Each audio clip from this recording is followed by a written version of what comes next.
This grandiose and magical property, named Stoke House, is located in Newtown, Tasmania, and is regarded as one of the island state's largest and most stunning luxury real estate homes.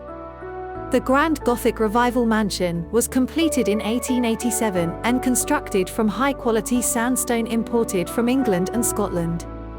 This stunning home also benefits from various original architectural details, including Italian mosaic tiling laid by Italian craftsmen, handcrafted timber. One of Tasmania's largest and most spectacular mansions, this home also promises 4,400 square meters of beautiful gardens.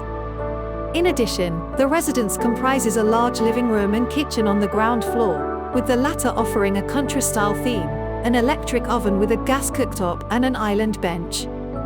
Victorian house lovers appreciates your support and hope that you enjoy these quick excursions into seeing stunning architecture from the Victorian era. Please visit our website at www.vhlmagazine.com.